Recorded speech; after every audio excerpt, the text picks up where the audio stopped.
Special meeting today, January 10th at 4 o'clock.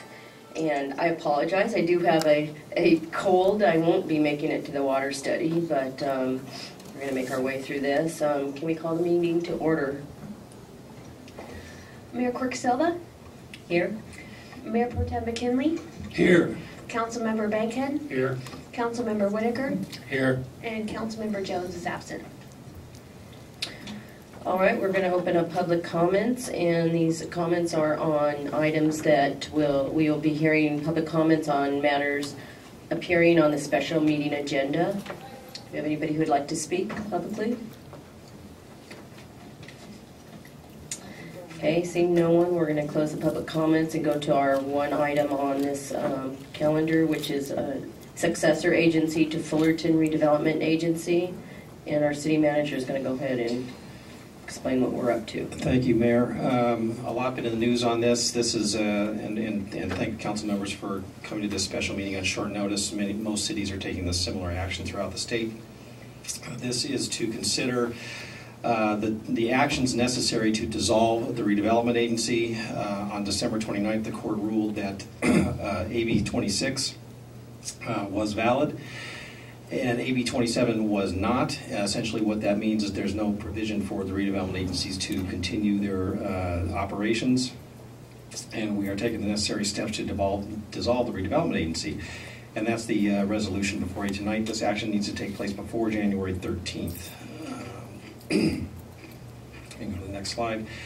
This is a requirement of AB 26 and sets forth all of the actions necessary to dissolve the agency. There will be many more actions and decisions by the City Council, but this one is simply to name the City of Fullerton as what is called the successor agency to move forward as guided by the provisions of AB 26 to dissolve the agency.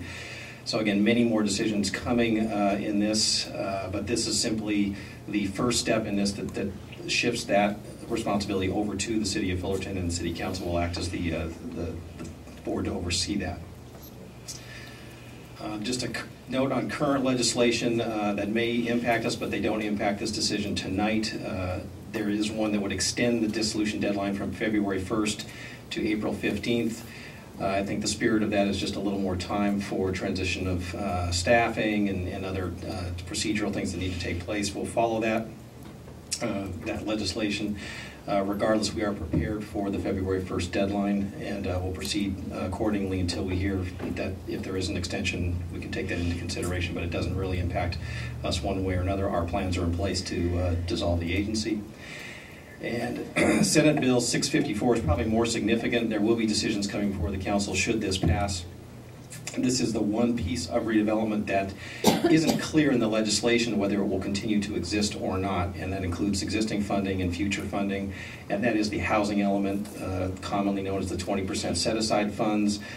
We currently have several $1 million in our accounts and active projects and proposed projects that are really frozen until we get more clarity from the state on this one. So that will be there obviously will be more decisions to be made by the council. Those are just an update on a couple of things that are being heard as of today by the legislature. But for the essential question is the dissolution of the agency. That'll move forward with this recommended action. So we are recommending that the council adopt resolution 2012-04. We'll be happy to answer any questions. Do we have any questions from council? Question. Yes. Joe, I understand that the League of California Cities, their legal staff is still looking into redevelopment situations and so forth to try to determine if there's any way that they can work with the state to, if not reestablish redevelopment, at least to work out some kind of issue with it, dealing with it. Is that correct, or do you know? Yes, there are conversations going on, and that could take many different avenues in the coming weeks and months. Our recommendation is in the legal opinion, is that we move forward with these actions. And if things change, obviously that'll be other decisions for the various redevelopment agencies or councils to make in the coming months. But at this point, there is no legislation pending, but there is obviously conversations going on at the state level. Thank you. Any other questions from council? And this is a regular business, regular item, so we will go ahead and open this up for public comments. If anybody would like to speak on this from the audience. Jane? Good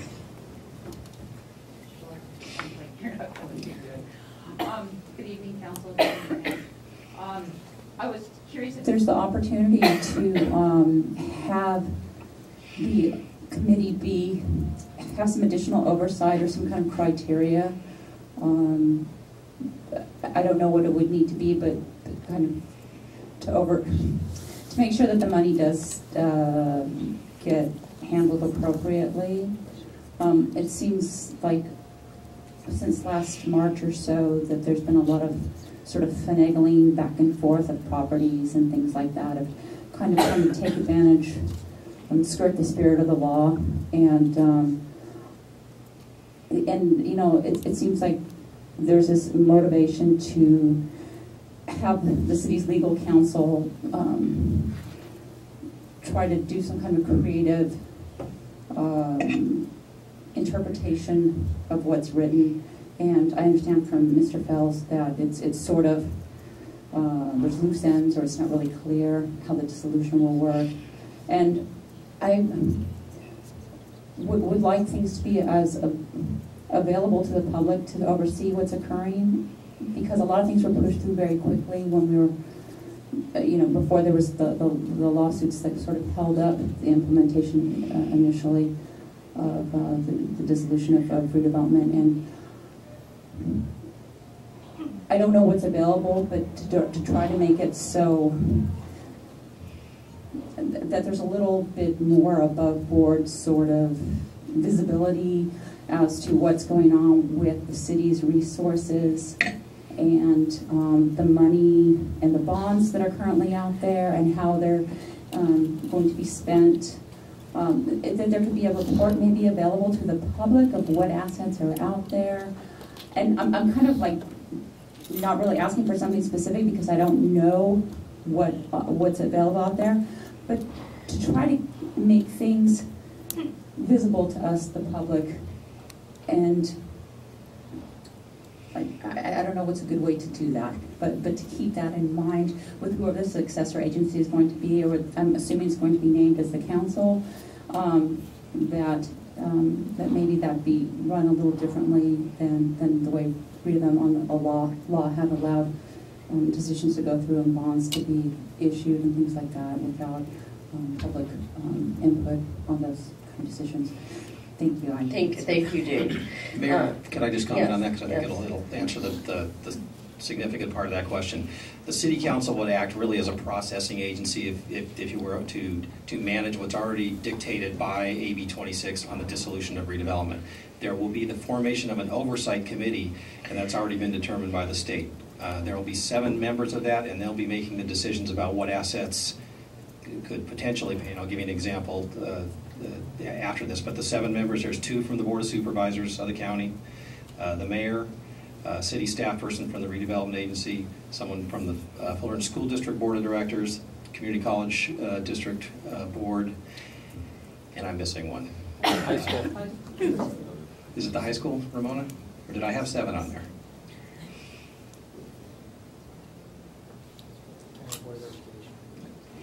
School district, community college district. Well, that board will serve as? That's what's referred to as the oversight committee, and they will be taking all of the what's called enforceable obligations, or the debt, or the projects that the agency currently has, and saying yes, those can continue, or those are so the bonds that have already been sold, that the payment of the debt for those bonds, they'll approve, and then the city council will then just process those payments to the conclusion of paying off the bond. The other decision, which is pretty clear, is those projects that are already ongoing, like the parking structure or the community center project. Those are ongoing. The contracts were signed, and we'll bring those to conclusion and pay those bills. Let me add too. I'm not involved in this because it's agency counsel that's providing this, but the very nature of the law is to provide transparency, and essentially all the assets that are subject to agency control will be disclosed and dealt with in a variety of ways. as they're identified, depending upon what the debt is against them. But Mr. Otterman and Lieutenant Tucker will be going through that process. The way the law is written is to create transparency and to allow the public to watch the dissolution of the agency as it occurs.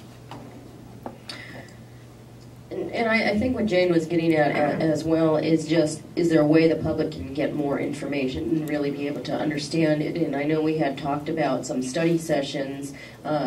This was actually before this ruling came out, but I still think it may be valuable at some point to study this, with the public and have them understand, what we are dissolving, what we're not dissolving, and what it really means, particularly about the affordable housing set aside. That's still not determined what we're going to be able to do with those dollars, but if we are able to keep those, having them involved in that process, I think would be valuable.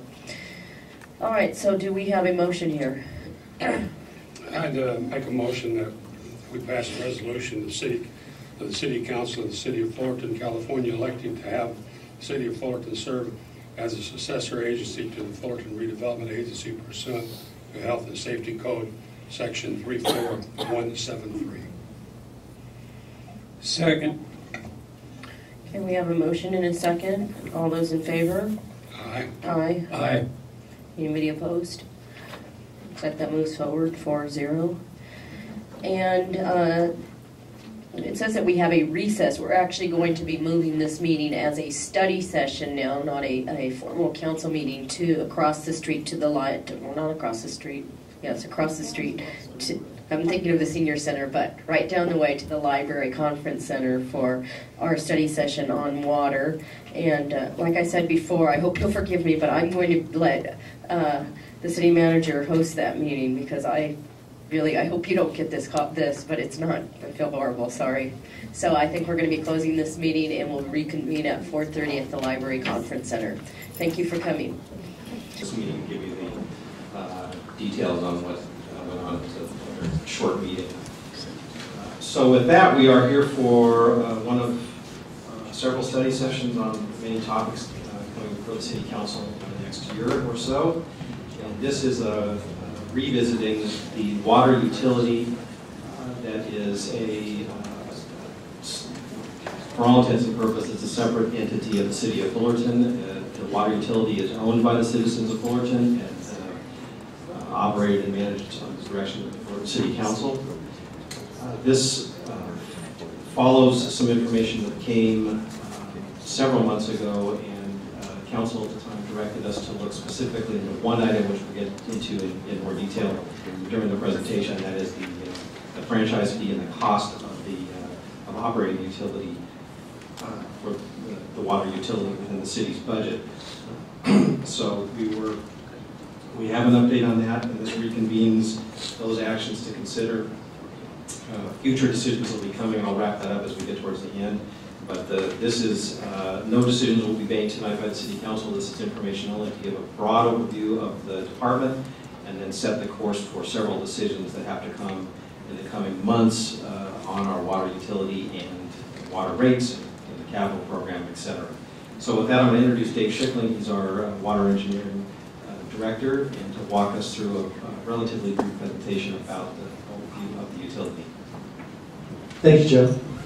My name is Dave Schickling, Water System Manager. Can everyone see that screen, or do we need to blank out the visible there in the back? Okay, great. Okay, as Joe stated that the Water Fund was established in 1906 to take water throughout the city of Fullerton for the residents. The Enterprise Fund was actually established in 1958. There was a special election. 2/3 of the people voted to reserve funds for reasonable cost to support the water fund. So that was when the enterprise was actually established.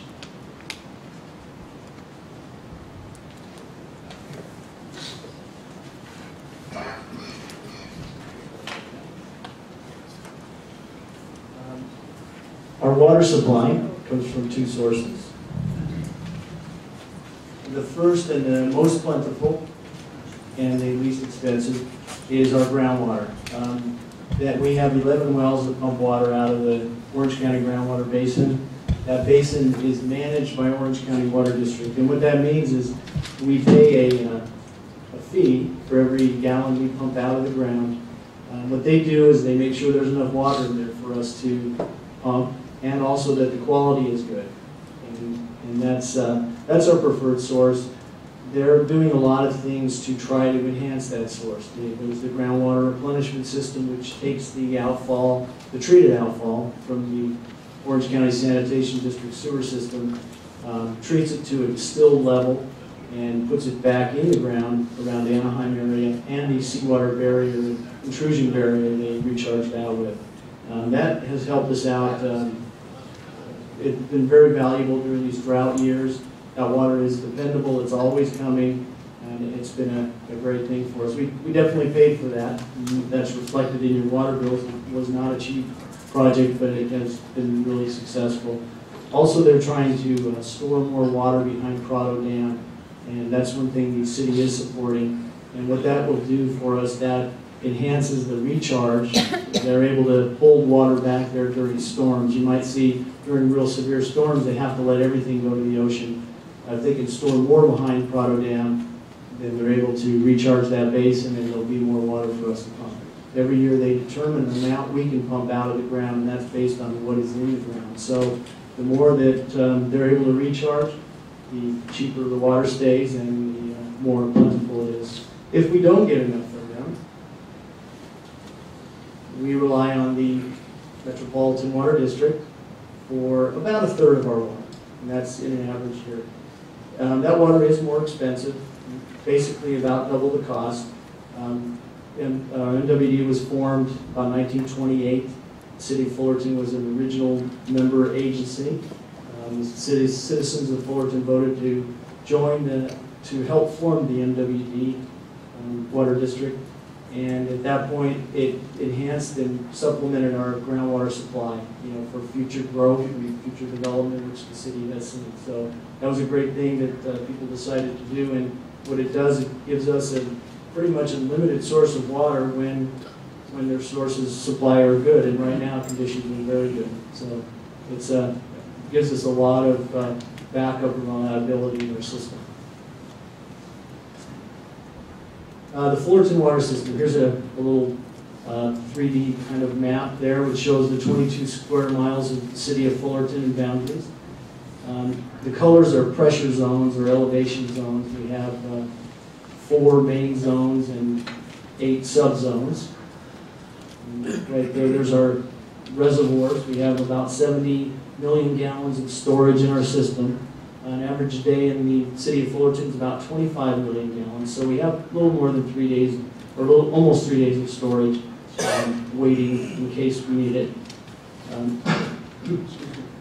We have about 428 miles of pipeline throughout the city, which is, it's been put in at the times of development. So it's, its average age is somewhere around the 1950s, 60s.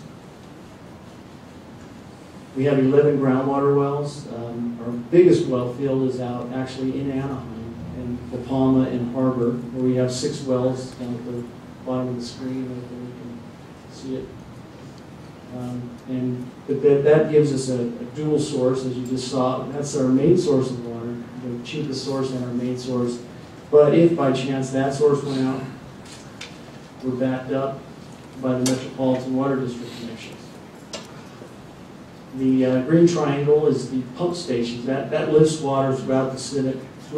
That allows us to take groundwater into upper areas of the city, so that if our MWD source was not available, we would have that groundwater source available. So we have 8 MWD connections, and what that does for the city of Fullerton, it gives you almost a constant available source of water at pressurized and treated, ready to go anytime. That water will reach any part of our system. So if we by chance lost all our groundwater wells, that Metropolitan Water District, those connections would be available to supply the city with water. This it's a little hard to see this chart, but the trend is what you're looking for here. The top line, the chartreuse line, shows population. In the far left On the x-axis is 1971, and then the current day, and then it's going into the future there. But as you see, the population has been growing, and then the line below that is actually our water consumption.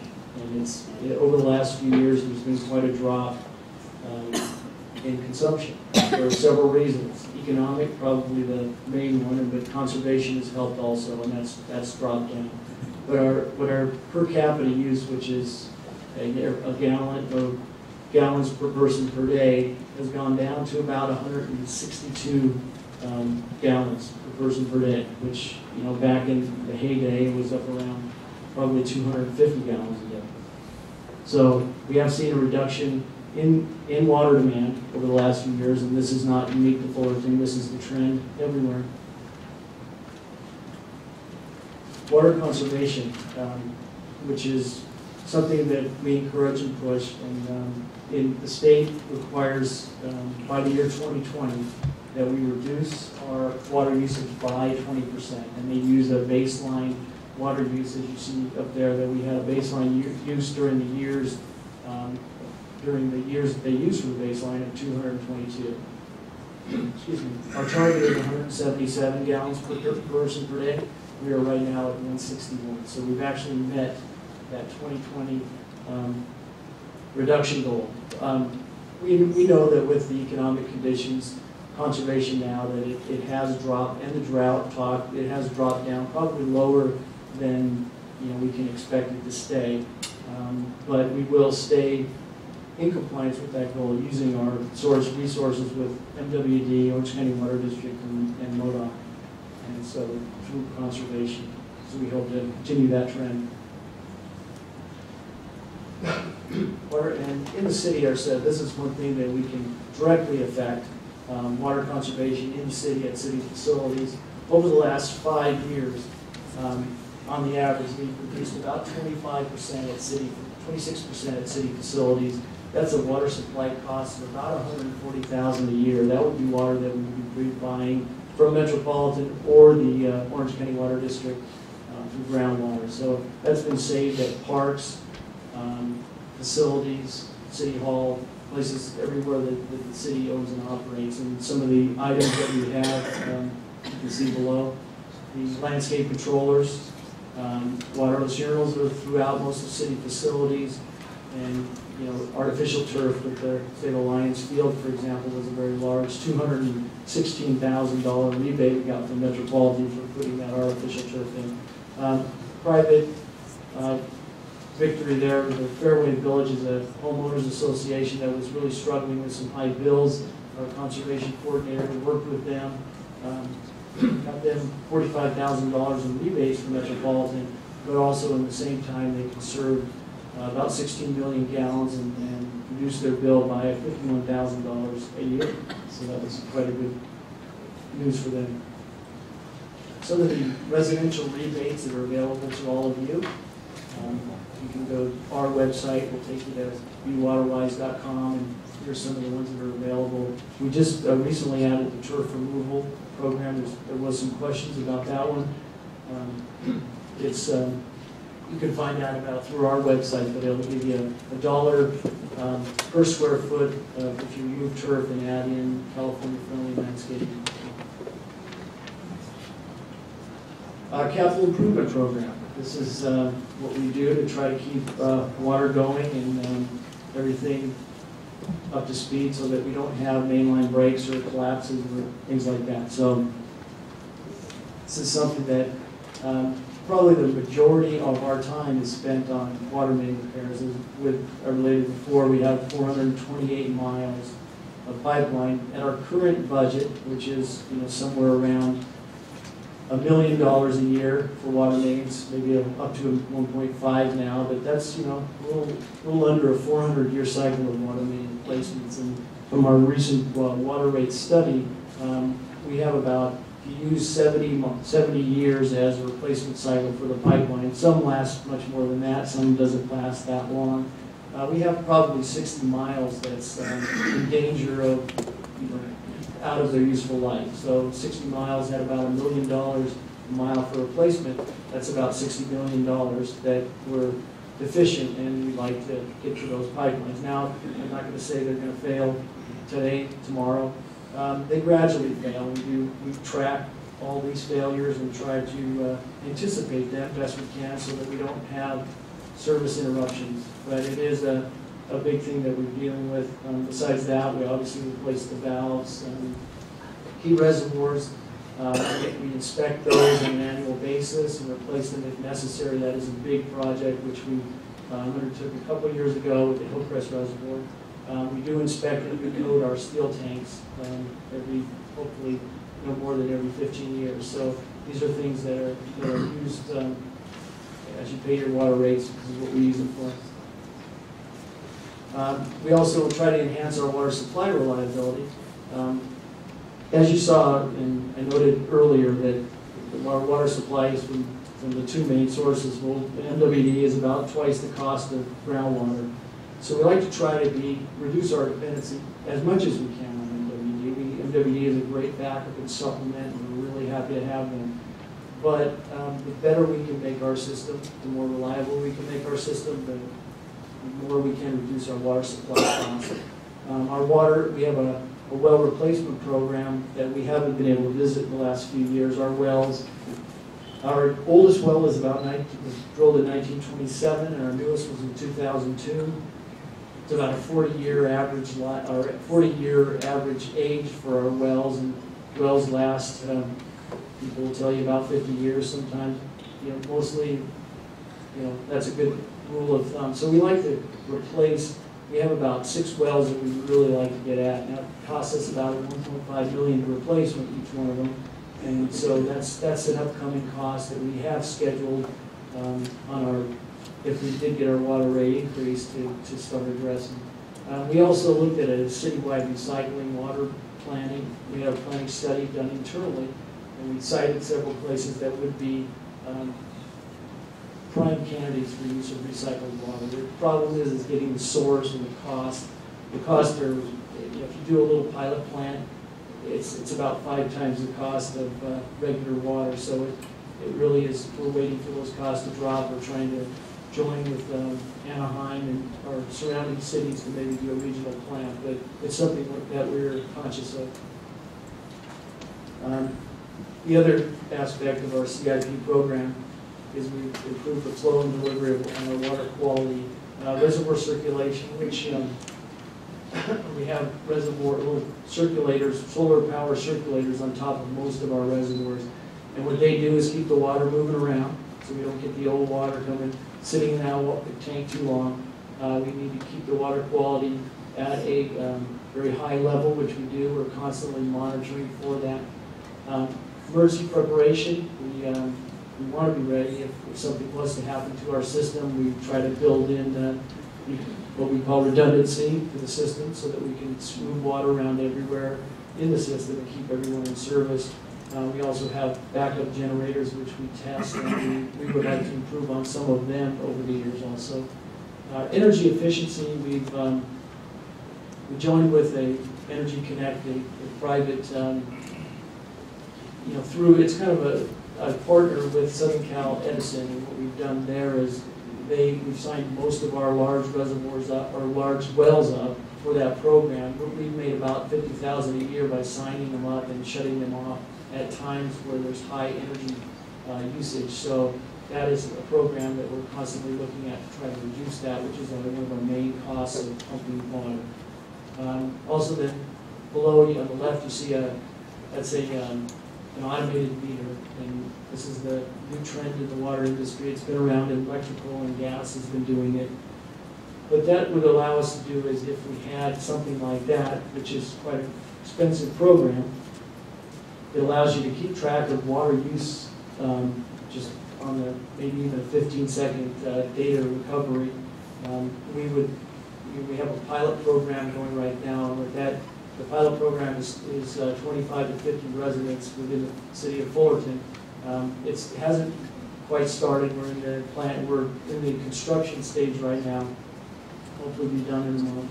And what that does is the residents that have that available to them will be able to go online, website that hosts that data, and you'd be able to instantaneously see your water use. You can set all kinds of targets for if you wanted to have a water budget and say, when I get to $100 for the month, I'm going to email that tells me that. It'll let you really control your water budget at home. So those are some of the features that we're pretty excited about.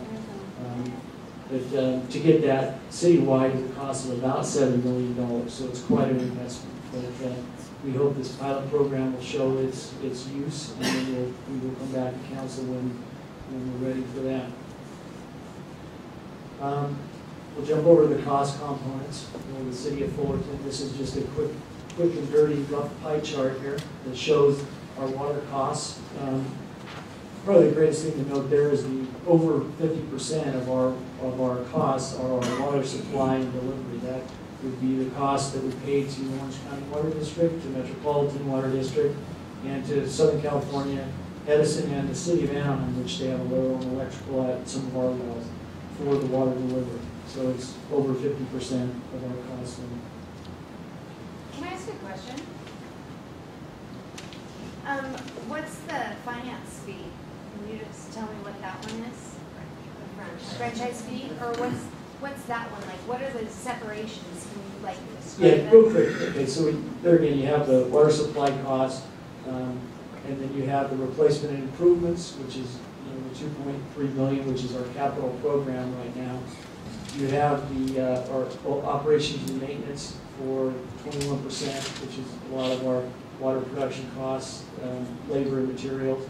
You have a support, and you have a franchise fee. The franchise fee, which we will get to a little later with more detail, but what it is in a 1970 resolution to council, 10% of the gross revenues for the city of Fullerton are from the waterfront are transferred to the general fund. So that's what that franchise fee is. So, but we'll get into that in a little more depth in a later slide. Thank you. Your water bill. We recently changed these water bills, so we thought we'd go over it real quick. Hope everyone can read all that writing there. Yeah. But anyway, you get a little graph on the left side, a little bar graph that shows you your past use. It compares each month. It shows you your water, the meter reads, and the amount of use. This bill, we used 14,000 gallons in a month for a residential, 1-inch residential meter. That's our average user, average residential user. And so your current activities you see in this box, the water is highlighted in red. That's mainly what we're talking about today. The sanitation drainage fee below that is 25% of that water cost. The trash, is MG disposal, which we contract out.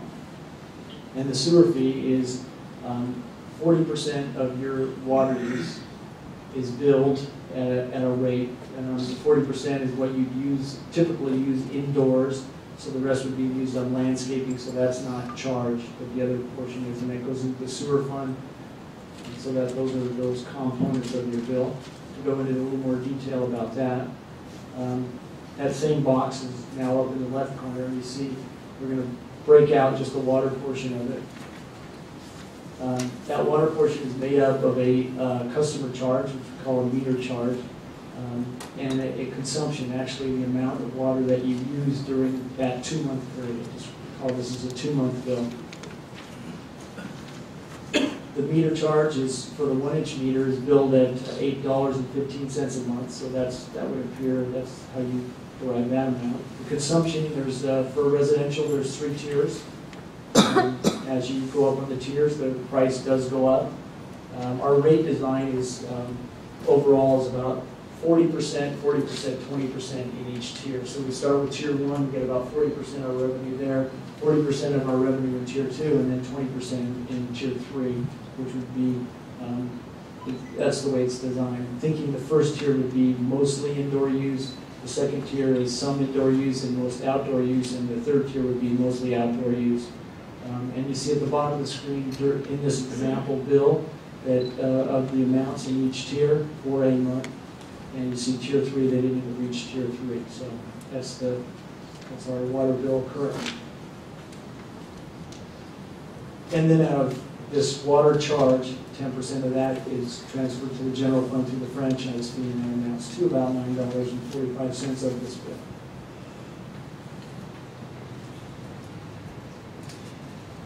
How do our rates compare to everybody else? Here, this gives you a graph of surrounding areas to us, of how our bill on a 1-inch, 14,000 gallons per month compares to everyone else around us. There again, we're third to the left, so we're among the lower ones in Orange County area. What you see in blue, that's the customer charge, or the meter charge that we just talked about, and so ours is relatively low compared to some. The two on the right are private water companies. The Whittier one is actually Suburban Water Systems. They have 40% of the city of Whittier, and that's where they are. And then Placentia is served by Golden State Water, and that's also a private water company.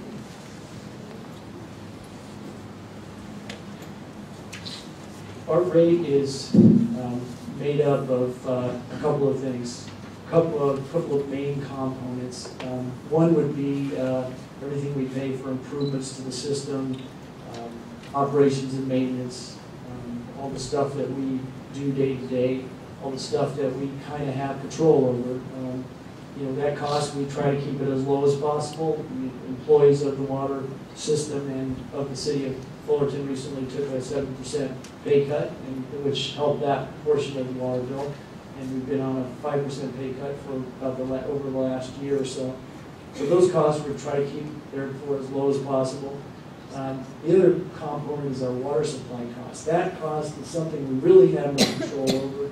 It's what MWD, Metropolitan Water District, it's what Orange County Water District passes on to us when they do a rate increase. We have our Metropolitan rep who fights hard for us to keep those rates as low as possible and be reasonable about it. Orange County Water District, all likewise. Our rep, Mr. Bankhead, fights tooth and nail against them for any rate increases that are unreasonable. So these costs, we do our best, but we really do not have a lot of impact on what's going to happen there. So this is why we call it our pass-through costs. We also, in that equation for pass-through, we use our energy costs through Edison, through the city of Anaheim. And these costs, there again, it's something that they give us, and they tell us what they're going to raise the rates. We give them our input of why we think it's unreasonable, but usually it happens. And then we have our annual water system loss in there too. So those are the components that go into the water supply cost portion of your bill. In July of 2011, we had a pass-through increase scheduled. It was bunched in with the water rate study and the water rate increase. At that point, it was suspended, meaning postponed.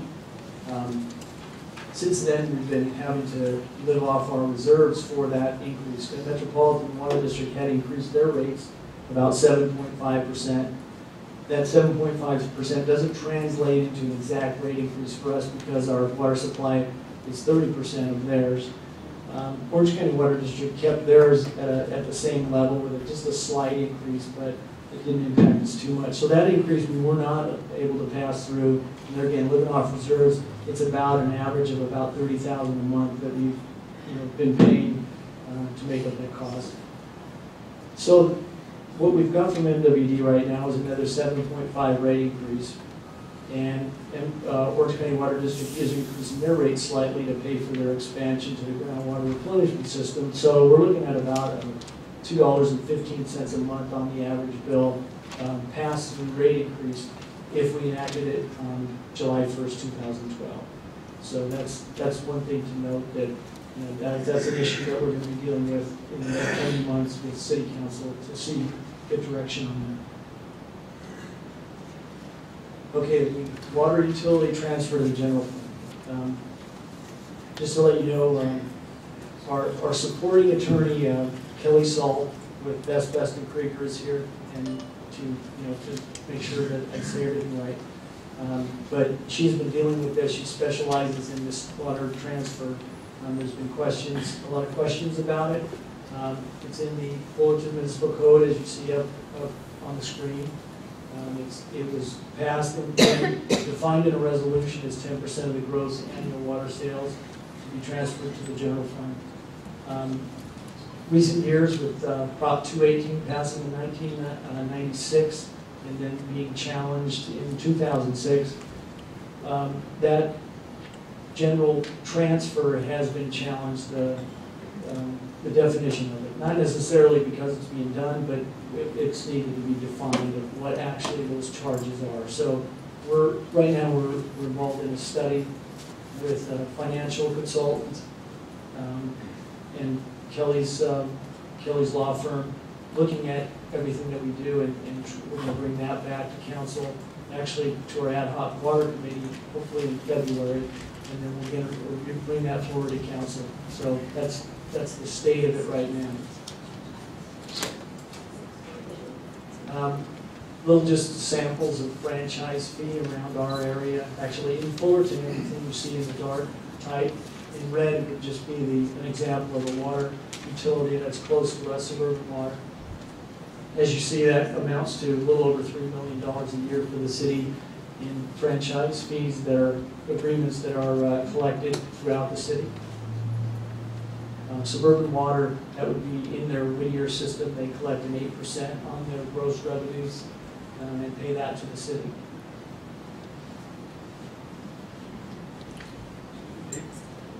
Yes, Mr. Smith. I don't see MWD up there. Do we not pay a franchise fee to MWD? We do not. Any particular reason? Well, they don't have a franchise in our city. What they do is they have lines in our city, and they bill us for we were one of the organizations that formed them. So essentially, they're part of the water system of Fullerton as they go through Fullerton. So yeah, they don't have any gross receipts. They're not a retailer either. They're a wholesaler. So they're looked at differently. All these people right here do business in the city of Fullerton and actually sell retail water or not retail water, but provide a service for people in the city of Fullerton that are billed directly. So MWD doesn't do business in their city. But they do business with the city when he buys water. Wholesale, yeah, wholesale water exchange, just like Orange County Water is. Next steps. As I said before, we're going to address the transfer of the general fund with the Water Ad Hoc Committee. February 8th is the meeting where it's set right now. We have to make sure that we have all our data in place to deliver a good product to this very educated group. So we're hoping to do that on February 8th. We'll bring it back to the council after that meeting in March to show them our results on that study. Also, we talked about the pass-through. We're hoping in March when we come back with and address the water transfer fund issues, we can also get some indication or actually approval to notify the residents of the pass-through water supply increase and rate increase. So hopefully that will happen in March also. And then in the future, we need to address the shortfall on our capital improvement program. We've studied it, and we gave indications of what is needed. At this point, that's on hold, so we're holding it for a future date. So hopefully we can get to all of those items in the next coming months. So with that, that's my presentation. I'll put it back to Joe or take questions at this time for council, or how do you want to do it, Joe? Thanks, Dave. As I'm sitting in for the mayor chairing this, she had asked that the next step would be that council members and our ad hoc committee members questions, comments, and then we'll open it up to the public. This is less formal than a council meeting. Obviously, we'll probably just in spirit go with a 3-minute comment. Again, no action will be taken tonight.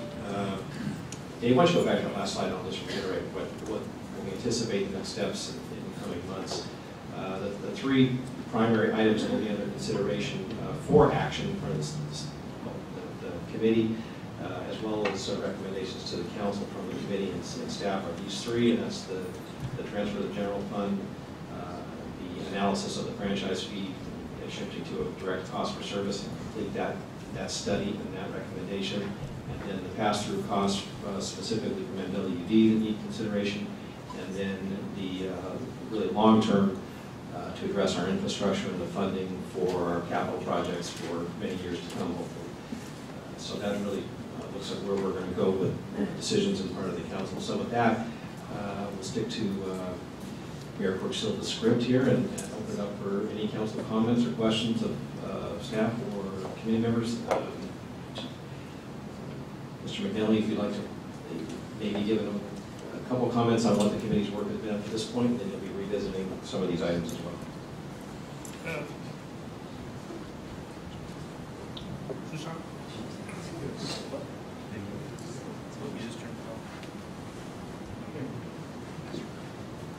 Thanks, Mr.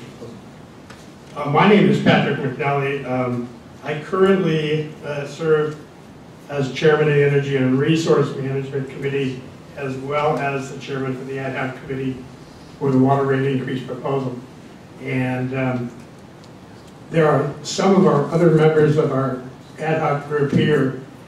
A little bit of history for our group.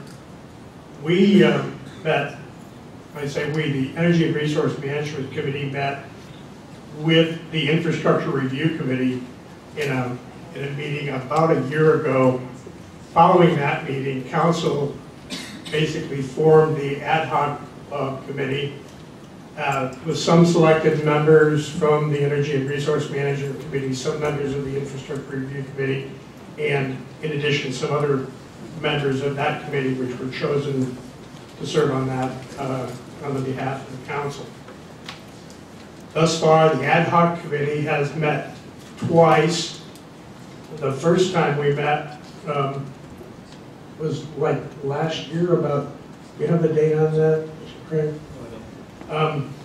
The first meeting was basically to go over the water rate study that had been commissioned by the city and to look at various proposals and various options for how we were going to go about possibly increasing the amount of water system piping that we were going to be replacing beyond the current funded amount. And as we're already been told, the current, with the total number of miles to be replaced over several years, is currently maybe, we're getting a, maybe, what did you say, but over a 400-year period of time to replace that, and we're currently replacing maybe a mile a year. So at that rate, we're basically, and I think it's the opinion of a lot of us here on the committee, that there would kind of a necessity to reduce the risk, the long-term risk to the city in terms of how we could increase that to maybe 6 miles a year and reduce the long-term number of years that we're going to be replacing water main lines. So we were given any number of different options to do that. We selected, I don't exactly know the exact numbers, I don't have it in my head right now. We selected one option that we thought was appropriate to recommend to council. We did that. We came back, there were some other questions that were brought up regarding that particular option. So we met again to look at further options for that. And during those conversations, some of the other questions that came up that we made recommendations was to make a recommendation for a particular level of increase in the capital funding for water main replacement. And then in addition to that, some of the comments that came out of the group specifically dealt with the question that has been brought up and has caused a lot of discussion in the city regarding the franchise fee. And one of the specifics that were brought up on the public record was it possible to take some of this money that was going to be allocated to repairing the future water main lines, that's the 6 million feet, and not allocate any of that additional money toward the franchise fee? And that opened up a can of worms, and being a worm raiser, I don't really like to use that in a negative term, but nonetheless, it did bring up a lot of other questions. the committee also at that time wanted to make sure that there was what we call better transparency, I think I'm using that word correctly, on the water bill for our residents, so that we would have, as citizens, and that's all we are, we don't get any funding or fees or anything like that for sitting in these committees, to improve the transparency of how all of the allocations on the water bill are rated out, and how so we can, as citizens, could better know just exactly what each component of our water bill pays for in terms of all of these different items that we saw in that one sheet that they have today. So in brief, once we made those recommendations, the question regarding whether or not the portion of the funding increase that was being recommended for water main replacement up to $6 million, whether that could be deferred from the having that money go to the franchise fee or not. And then second, to improve transparency, and then to make that recommendation that we made toward what we felt was a wise and prudent and really beneficial idea for the citizens to go ahead and increase that amount of water main replacement that we're doing to reduce long-term risk to our citizens. Since then, that was, I think, last April or May, the issue has been sent back to council, and some other it appeared legal questions were brought up, and those are now in study as to whether or not that recommendation could go through, whether or not that was a recommendation that the council could back legally back, based upon our current ordinances and the current projects that, or the current specifically resolutions and ordinances that the city has in place. And so we haven't had a chance to meet since then. So this is the first time that really we've even sat together. We've been invited to another briefing. And I think wisely the city decided to go ahead and have an open public meeting, talk about these issues, bring it more out into the public, bring it out into the open, address some of these questions.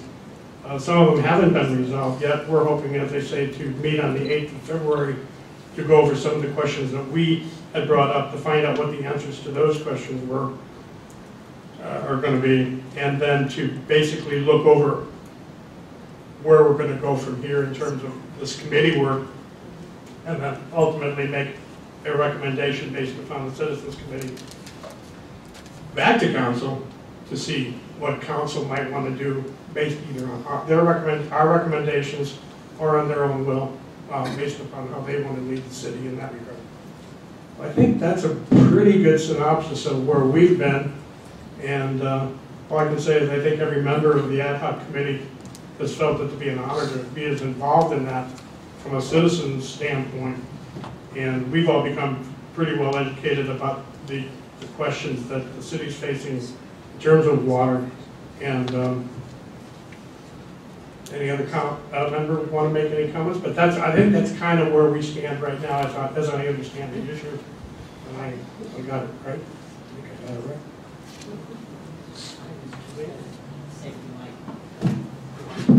I just wanted to add that it is a real treat and wonderful to see so many members of the public here. All of our meetings, Energy and Resource Management, which is the committee I happen to be on, besides this, they are always open to the public, and you are more than welcome to attend any of those meetings, and we would love to have you there. So it's nice to see you now. Actually, Patrick, that was a very good synopsis. That was very thorough.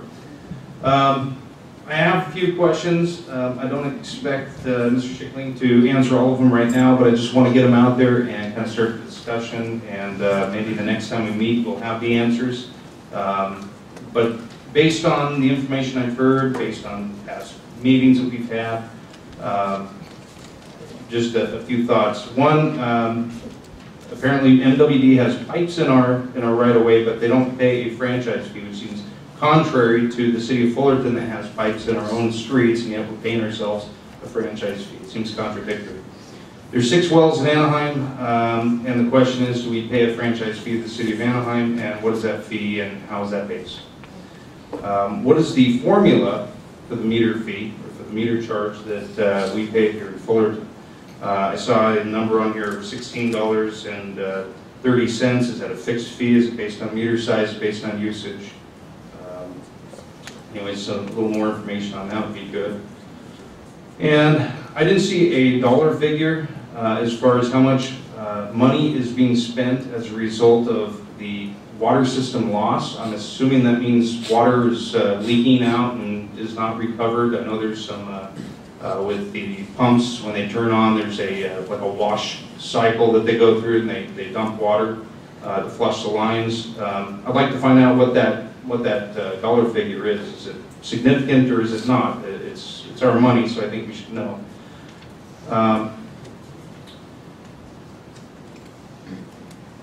The $30,000 a month pass-through that did not get passed through.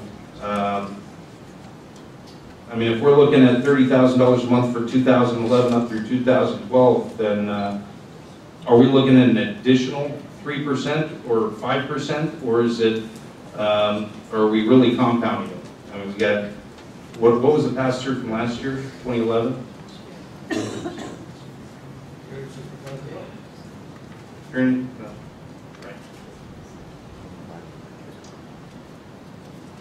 Mr. Seaborn, do you want me to answer the question? Yeah, if you could. I mean, I guess what I'm getting at is we're looking at compounding the not passing through the cost. Is that a fair assessment? Well, what we're going to do with that 5%, that actually makes us whole. That takes into consideration pass-through that we didn't do. Okay. And also takes into consideration the pass-through that MWD is going to do. So it gets to the July 1st, 5% would get us whole. Thank you. And then some of your other questions, Greg, you want me to answer those now? If you'd like to, sure. Okay, the meter charge is based on your meter size and capacity, and in the rate study we go into that in quite great detail. The water loss is, what that is every system, American Water Works Association has a formula, and they say if your system is losing under 10%, that's your goal, should be under 10%. We're at 6%, and that's our goal. I think during the last year we were maybe at 4.8%. What that is a lot of times the meters themselves will, if someone has a really slow pinhole leak in their house, some of the meters do not pick that up. So that's water that was produced from the well, went to the retail customer, but that we weren't able to bill for it.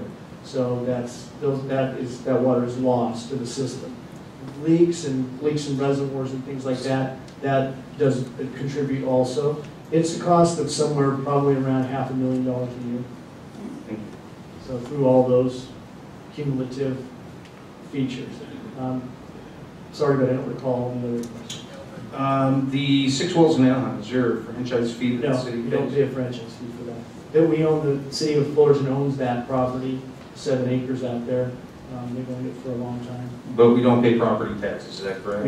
We pay property tax, because if you own property outside your city, you pay property tax. Okay. You do pay a property tax for that. Metropolitan, there again, doesn't pay a franchise fee because we don't do retail business in the city of Fullerton. And the franchise law of California talks about if someone's doing business in a city, they're required to pay a franchise fee. I have just something else that I want to bring up.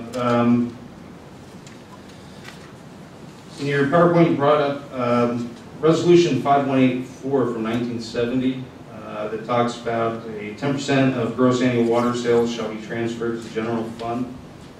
Does that include the meter charge, the meter fee? No, it does not. Okay. So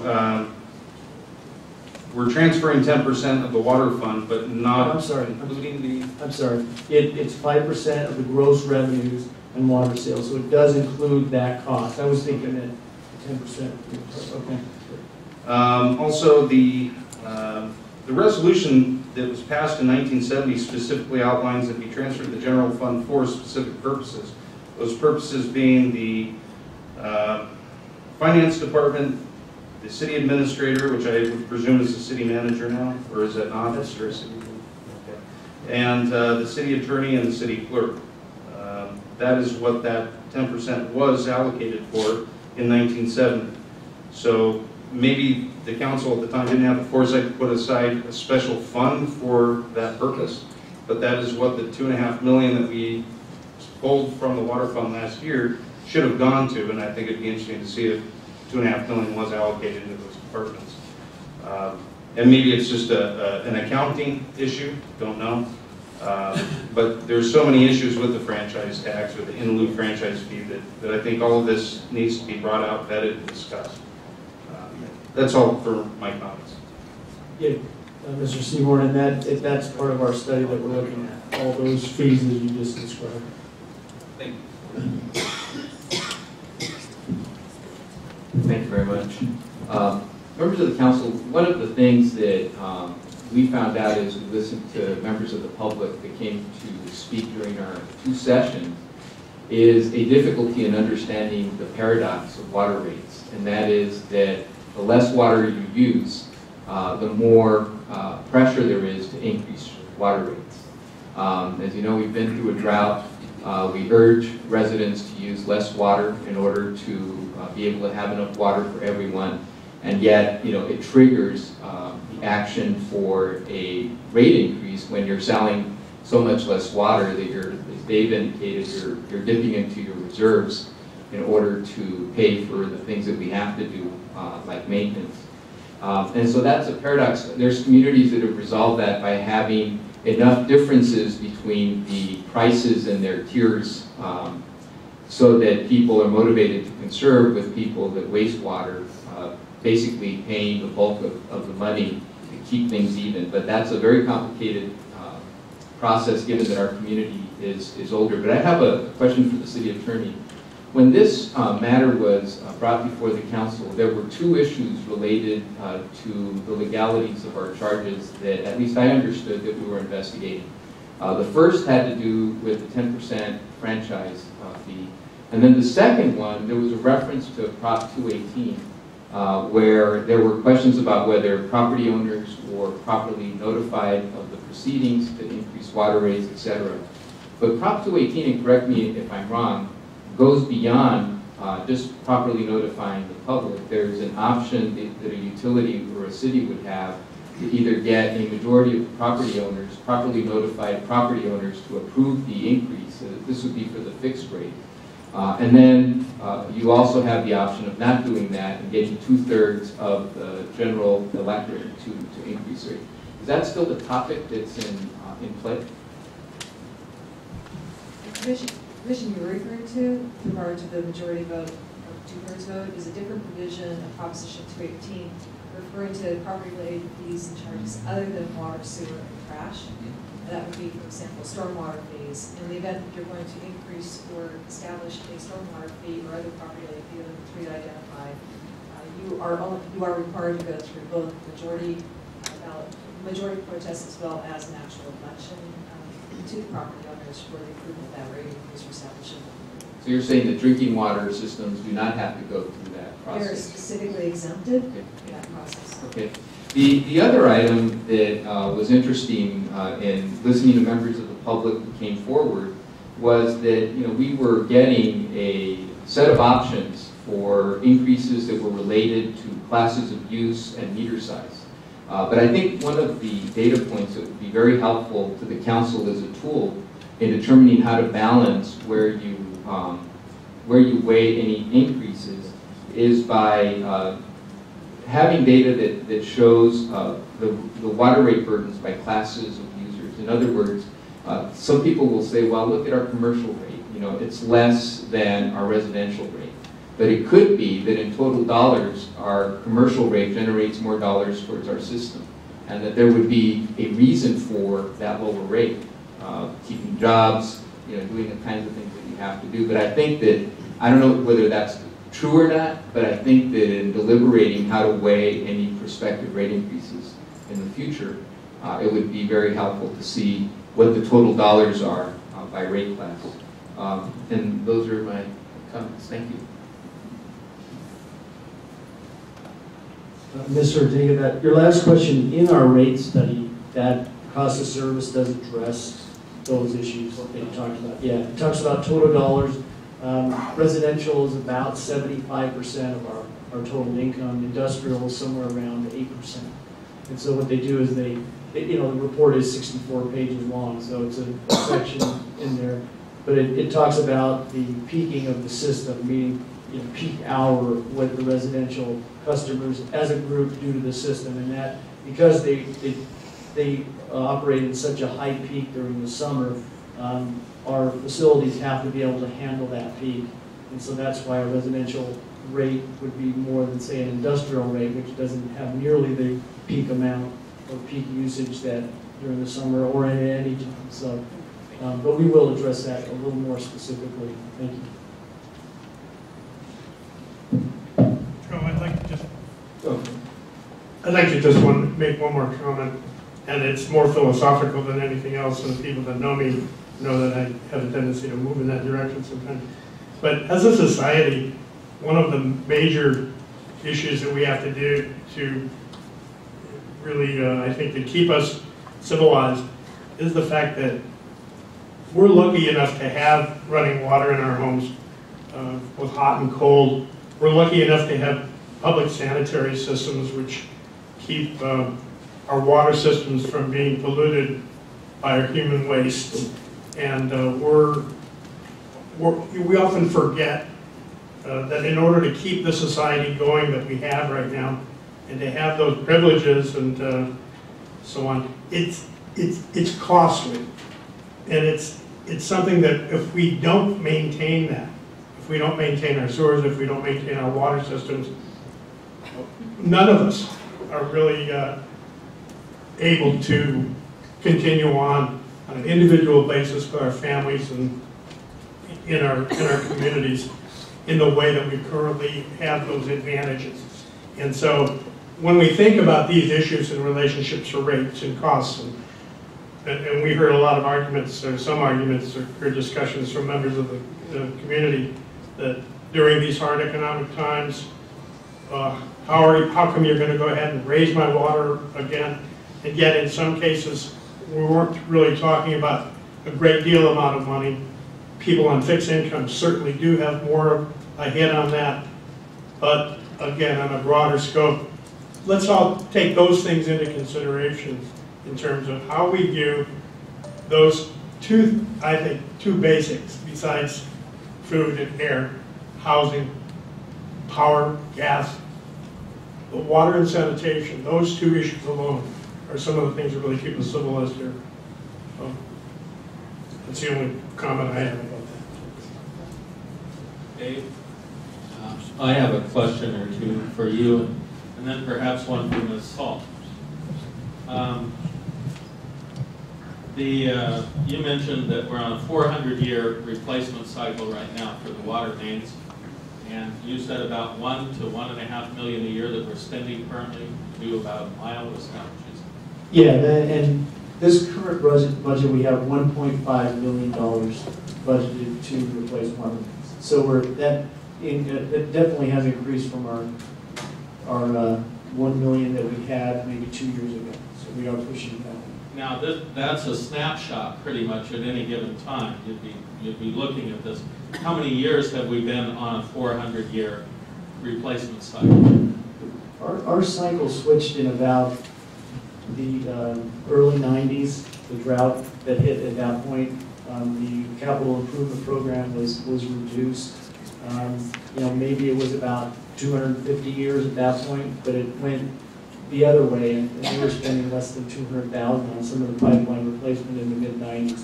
So, it probably overall, you could maybe average it out to just a little under 400, but it's been quite a slow cycle for the last few decades. What would an optimal replacement cycle be? Well, optimal for our city, the streets and disruption to the residents, we recommended 6 miles a year. That way, if you use a 70-year replacement cycle, you tend to get to everything, your 400 miles within the 70 years. If we tried to do more than the 6 miles, there'd be a lot of disruption on streets, and we've tried to avoid that. So we're 6 miles is what we thought was the optimum. So what you're saying is 20 years ago, we went to a capital outlay which is about 1/6 of what's necessary. And that low capital outlay was maintained through some very high revenue years in this city, particularly the dot-com years, the late 90s, early 2000s. So for whatever reason, we've stayed on this very low ebb of replacement of this important capital asset. Is that correct? Yeah, that's correct, but we've had a lot of pressure from our external costs from MWD. As you saw in the last 5 years, our costs have increased over 30% for our water supply, which is translated to rate increases for everyone out here. And also, we had a rate increase, a 5-year rate increase starting in 2004. So we've been pushing those rates up and just maintaining our operations and maintenance. We have a little less than a $5 million reserve. So, I'm strictly talking capital for replacement. Yeah, and I guess my point was that, that's, in order to meet, have ends meet at that point, the capital has been cut down to make sure that we meet all our other costs. The other question that I had really may apply more to Ms. Salt, because I noticed that the water utility, the original water utility in the city, was turned into an enterprise fund in 1958 by voter approval, is what you said. Now, enterprise funds generally keep all excess revenues within that enterprise fund. So for some period of time, certainly 1970 that we were looking at here, this franchise fee, which typically a franchise fee is paid by an external entity to allow for some replacement of cost for using the infrastructure and having right-of-way within a given entity. So, and as Ms. Salt mentioned earlier, drinking water is exempted from the 218 question. Well, that's in part because this water franchise fee really resembles a tax more than anything. It's an unapproved tax. And my question for her really is, how unusual is this, that with a government enterprise fund that you had streaming out a 10% flow to a general fund, to a city general fund, for non-water related purposes? Pre-Proposition 218, it certainly was not unusual.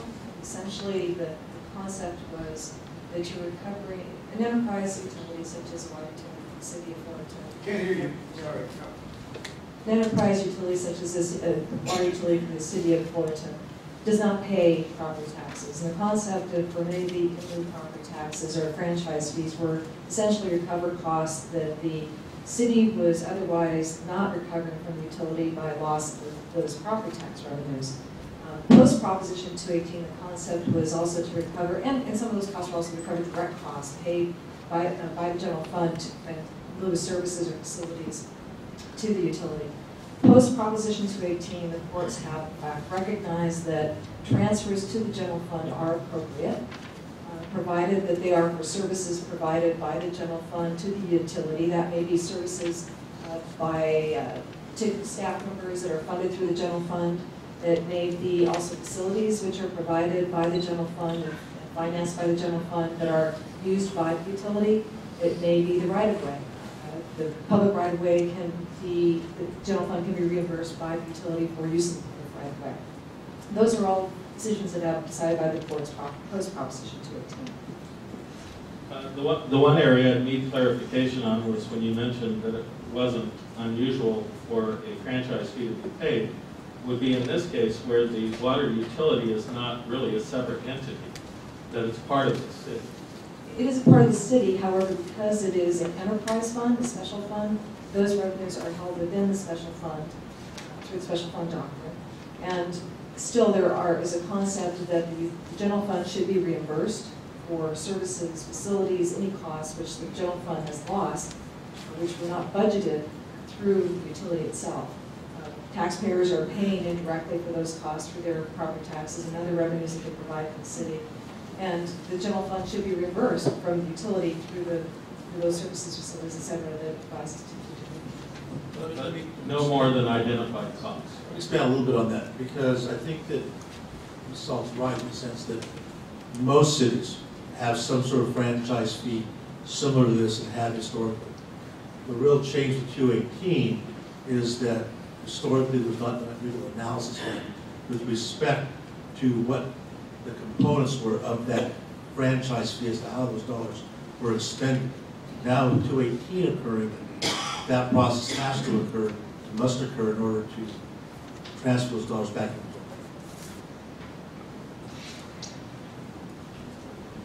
Just expand on that. I mean, basically, the franchise fee concept, the transfer of identifying a percentage of the revenues was simply a simple mathematical equation used for determining that transfer. And now, as the city attorney has mentioned, you do need to do more precise calculation to identify those costs.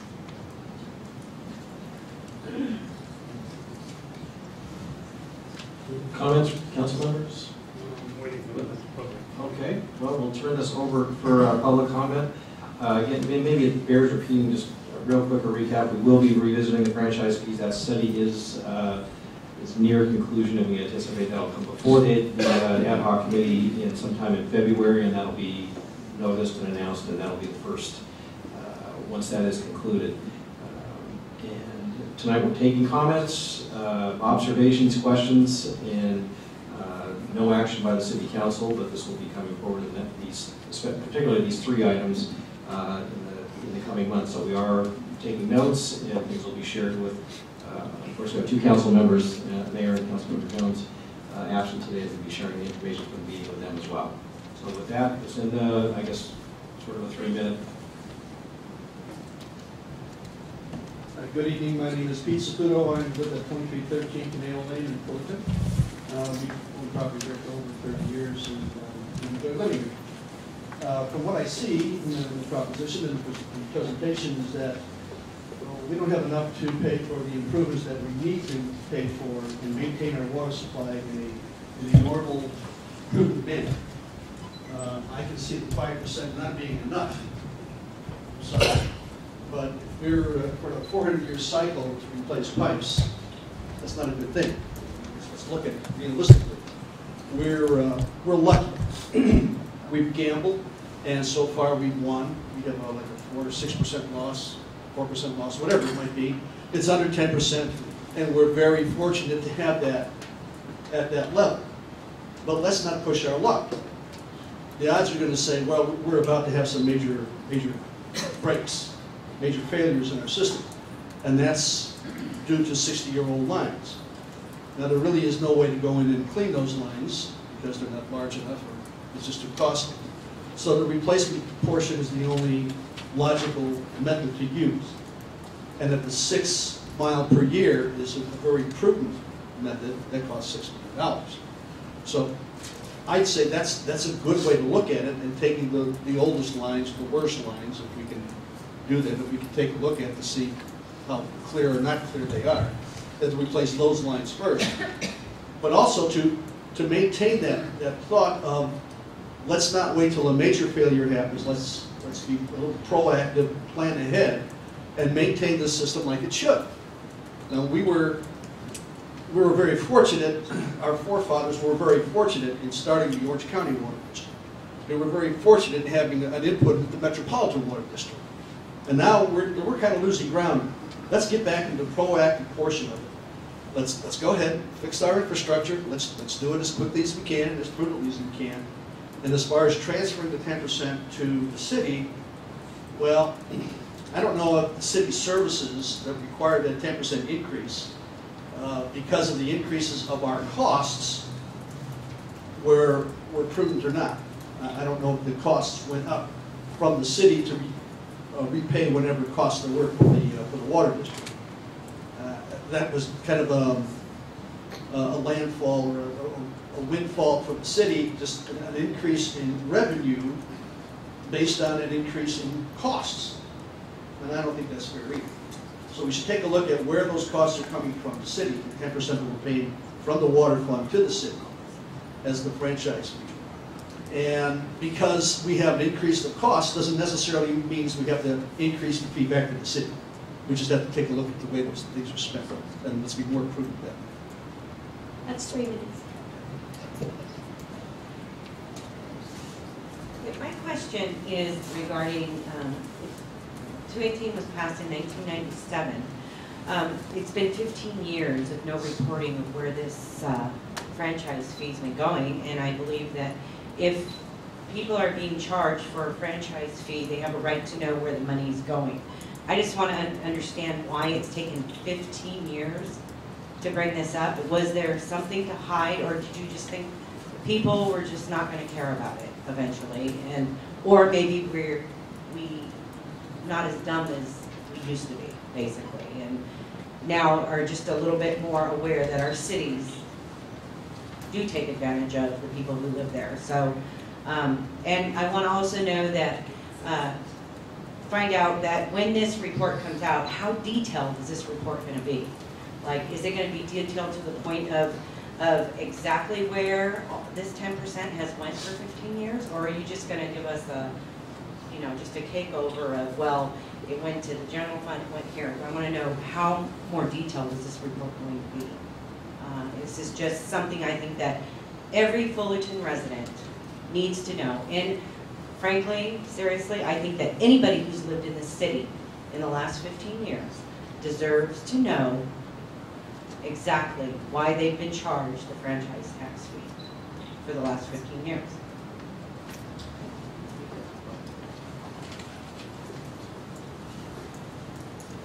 Hi, my name is Michelle Carney. I guess my question is over to you. To you guys over here. You guys do not get paid. You guys just do this. You said that you done a report and you gave it to them 8 months ago. Is that a fact, or that you had done a report?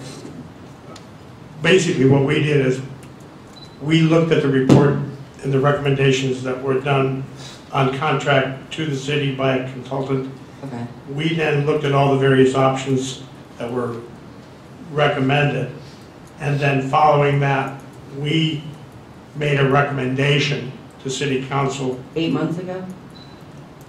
Okay. Yeah, I think that's about as long as ago, and then the City Council has basically, as I understand it, just been sort of sitting on it and waiting to move on, and this is... I know that they can't speak, but have they given you a time frame in which they will... Our next meeting is supposed to be February 8th, in which some of the questions that were brought up from our committee were finally getting answered. Again, some of the questions were legal in nature, and I think some of the studies took some time. Yeah, and they're ongoing, and so as a result, it took some time. As you said, we went out from that point. The council took the report 7-8 months ago. I couldn't say the exact date, and then was it June? The council directed to hire an independent auditor, if you will, to come in and analyze what are the direct costs of service. We're near concluding that study, and that'll be presented back to the group here, and then move forward to council. I guess if we're trying to be prudent here is a group of people, I think, that have probably done that report. And I don't understand why we're hiring another group of people when these guys have vested interest. Your facts aren't quite right. Oh, I'm just asking. That's why I'm here, to get Good questions. The report, we didn't actually deliver a report to the council. We made some recommendations. Okay. The recommendations were to, I believe, go with a certain formula for rate increase, which was, I think, across the board, flat rate increase. There were additional recommendations made. All of those recommendations were tabled, and the issue was taken off of the agenda and has not been discussed by council since. Since that time in June, the council asked for, I guess, this audit to take place so that those detailed numbers as far as how much of that 10% went where throughout the city, I think that's kind of what the audit is supposed to help identify. And so that would be, for me, it would be a huge help, so I can look at it and see, how much sense does it make. Okay. Thanks, guys. Very much. Thank you. You guys too. Thank you very, very much.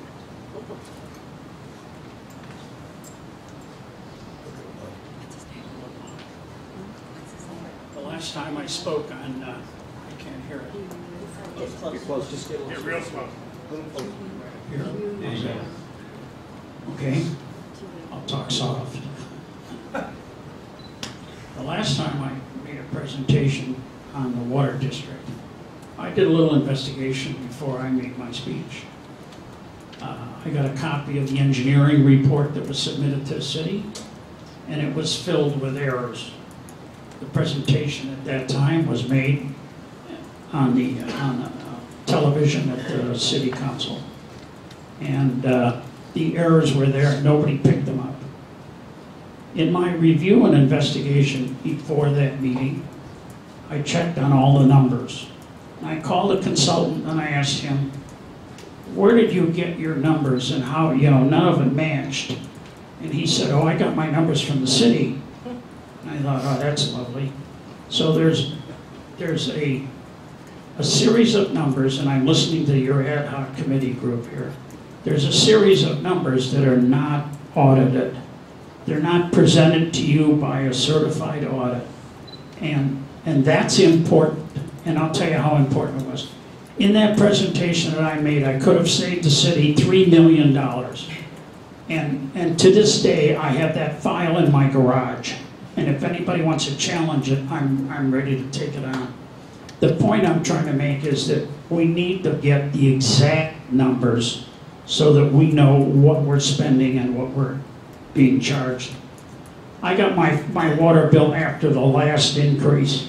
I mean, it was staggering when I heard the comments that, gee, it'll only go up a few pennies. I mean, my water bill went up like 40 bucks. Now the water, I understand. I mean, I'm talking about all the elements of the water bill. But still, the water bill, the water amount itself, it skyrocketed, and it's just my wife and I.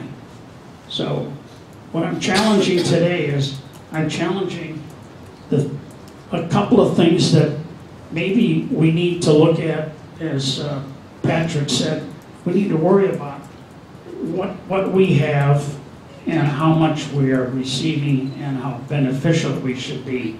And my point to the city is, and to the people of the city, and to, I use the word, the politicians, you got to remember, we, the city, helped form the Metropolitan Water District. And to this day, you have no authority on what you formed. So they can come back and charge whatever they want, but you did the original forming, you being the city. And there's enough technical knowledge here to say, hey, wait a minute, let's look at what the Metropolitan Water District is charging us. How much of it is for water? That's your 3 minutes. You have 3 minutes. Want me to stop now? Do you want me to stop now? Well, everybody gets 3 minutes. No, I mean, do you want me to stop now? Yeah. No, I'm asking. I think we can wrap up the comments. Yeah. You know what? I'll stop. Can you give us your name? No, forget it. People know who I am. I don't. I've never seen you. That's good. My name is Brian Peel. I live in Fullerton. I've never been to one of these meetings Anybody before. else wants to know who I am, that's my name. I haven't been to one of these meetings before, so it's kind of interesting to see. First of all, I'm glad to live in Fullerton rather than Placentia, where it looks like the water rates are about 150% higher than they are in the city of Fullerton. Also, I noticed that you mentioned there were about $1 million per mile for the replacement of these. Is that pretty standard for a city of our size and culture? Is $1 million a mile for the replacement of the mains? Anybody? Yeah, that's the construction cost. If you go out for a public bid with anywhere around here, it's about $1 million a mile. Is what you get with services and through residential or arterial areas. Thank you. Okay. And I certainly do appreciate, as a citizen, the volunteer work that you guys are doing. Thank you very much.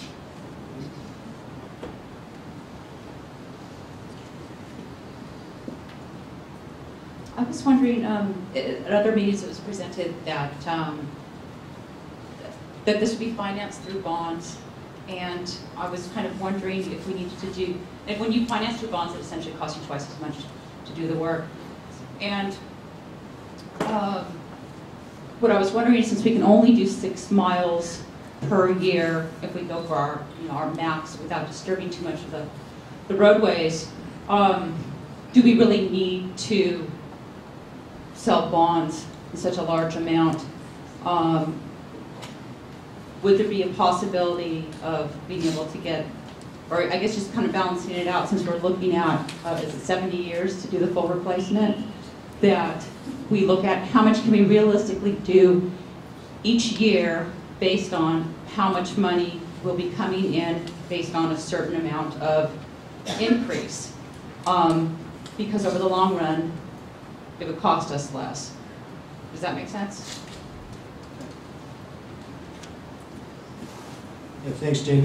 Yeah, part of our report, our water study report, was looking at the fact that what improvements we need, and besides the water main, it's about $8 to $12 million in improvements with the well replacements, the automated meters, some of the other reservoir projects and pump station projects. All those together was about $8 to $12 million, with the $6 million included.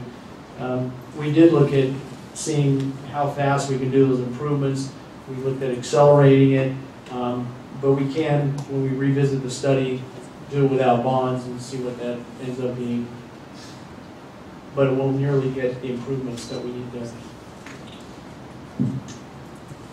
Okay, any final public comments? Anyone want to speak?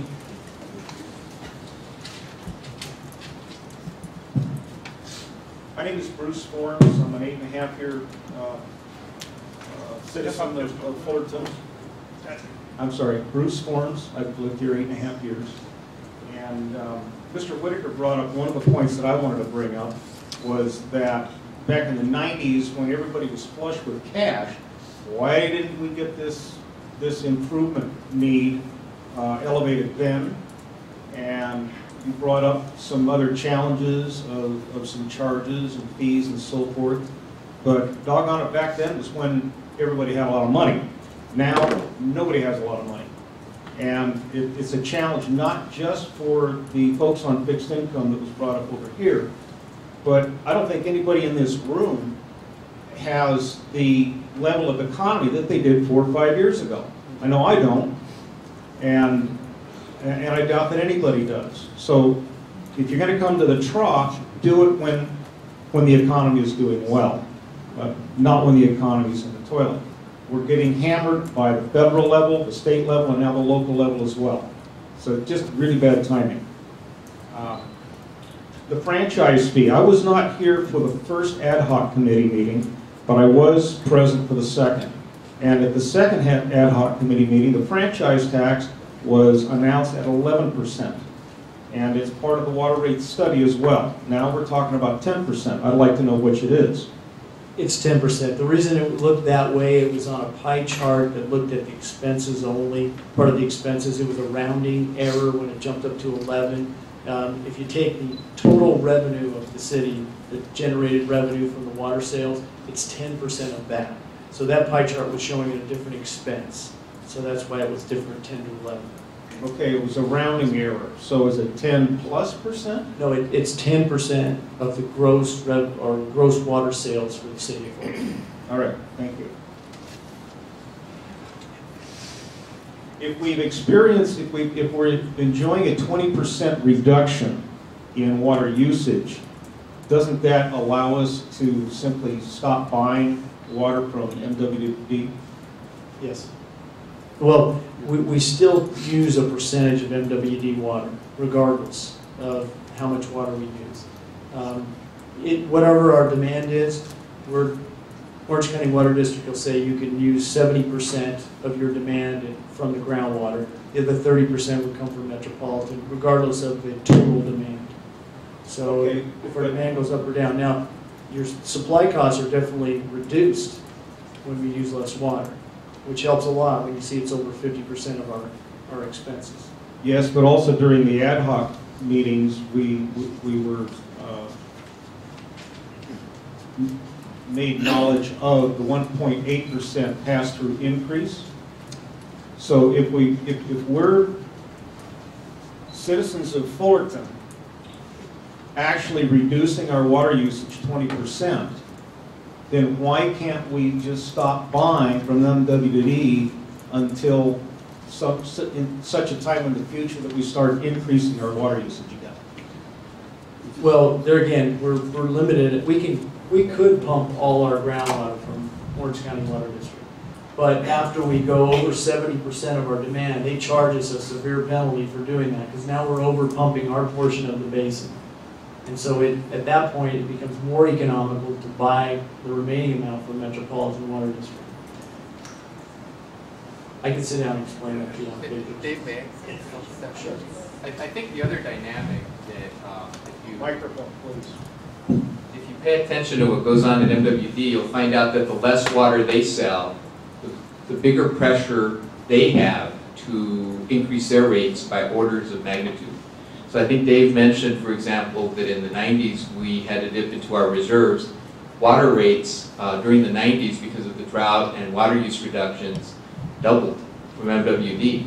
And we're already going in the same direction after the last drought, especially because we're continuing to have water use reductions. And so in terms of cost, there's no correlation really between the less you use, the less you pay. It's really the way we're set up right now, and it's just because of the way that the system was developed, the less you use, the more you pay. And that speaks exactly directly to one of my biggest peeves with government.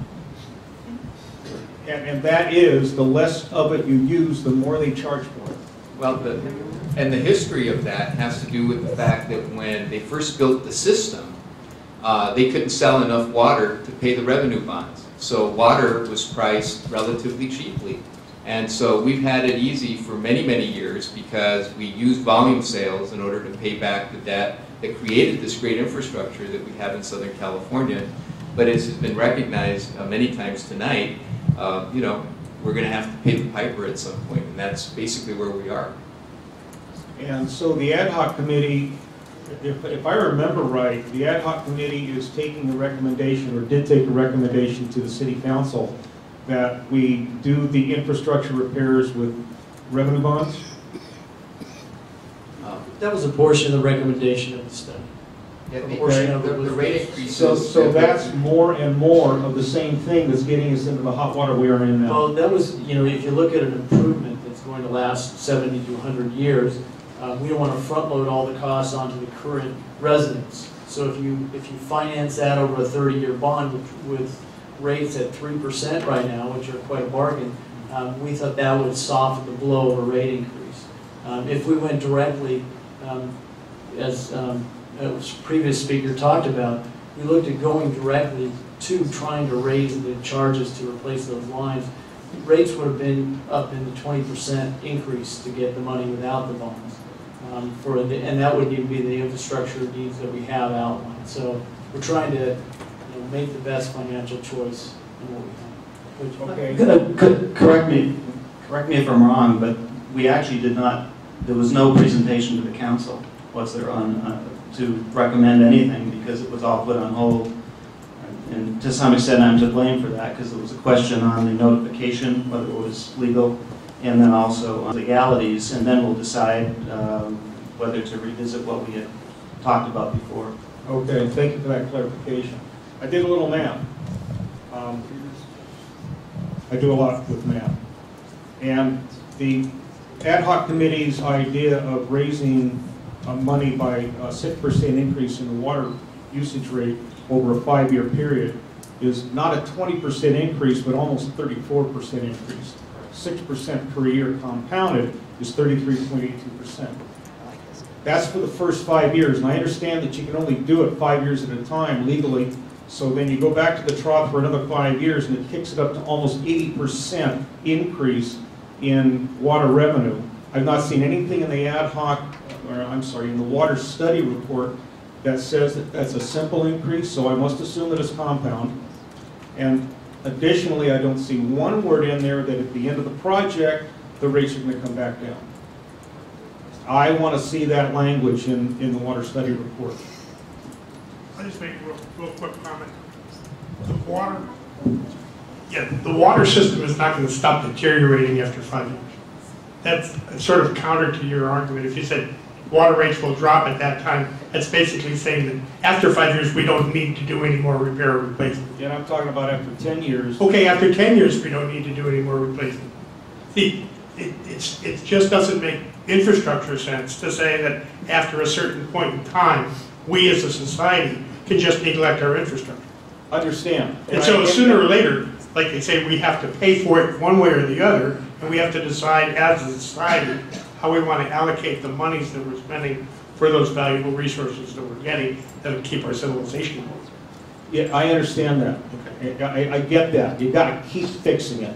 Yeah, you don't stop after a certain point in time. But not at the rate that you want to fix it. I think your point is well taken in relationship to how much money you want to allocate in terms of percentage, and maybe that's something that we'll talk about at our next meeting. I think that's a good point. Thank you. I want to piggyback one thing on this. This is dead now at this point, so I'll speak up. But I want to piggyback one additional comment to this conversation a little bit, is that part of the difficulty in understanding what's going on is we're not getting a good summary, a separation of fixed versus variable costs.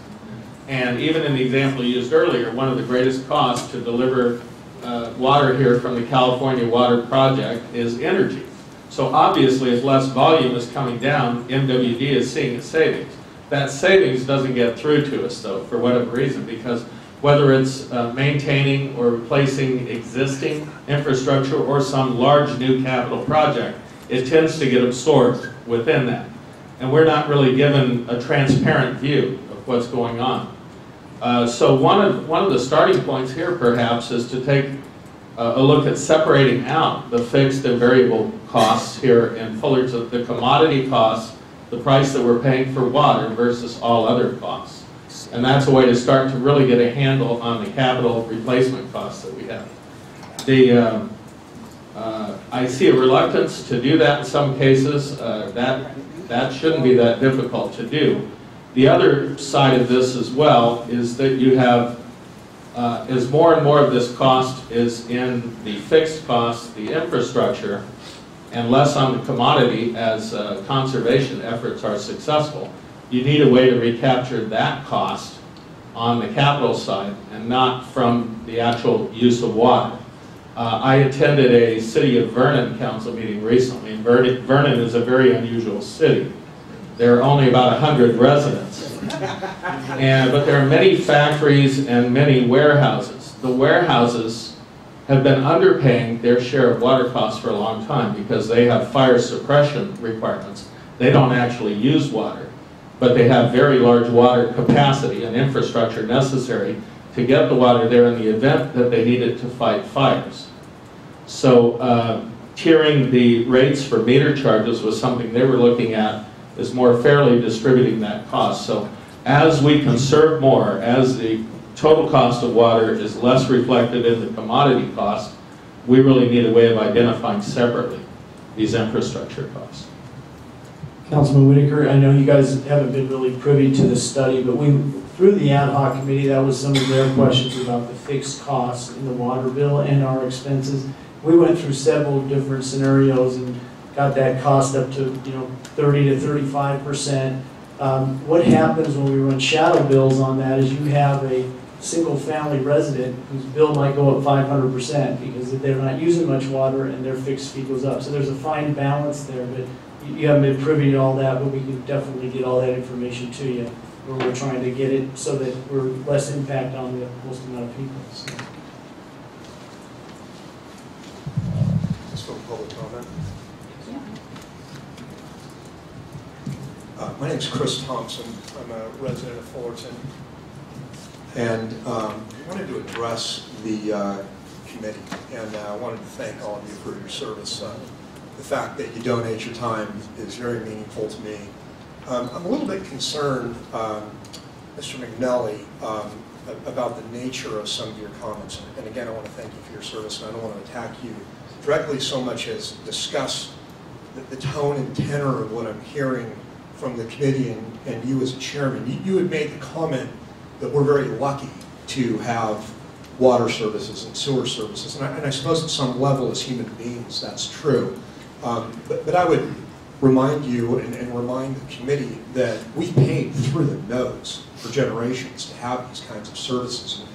And there's an elephant in the room. The elephant in the room is that since 1997, the middle of 1997, this city has illegally charged us $27 million in a franchise tax. They did not come to the residents of Fullerton and ask if they could take this money.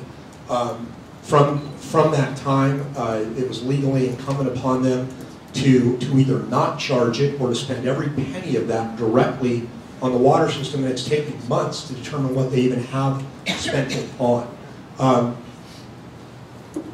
They're going to do whatever they want to do. They are, in fact, I would argue they know what they want to do. The city manager knows what he wants to do. His consultants know what they want to do. Everybody in the room except you guys is paid or is vested in sweeping under the rug that in the last 20 years they have not spent the money necessary to maintain our water infrastructure. Now I want to agree with you about something. I think infrastructure defense, about the two most important components of government. It's really one of the only forms of taxation that I don't mind spending money on, infrastructure. But we have a city council, we have a city councilman over here that's been here for 22 years, so he was here when we changed the replacement of pipe formula to a 400-year formula.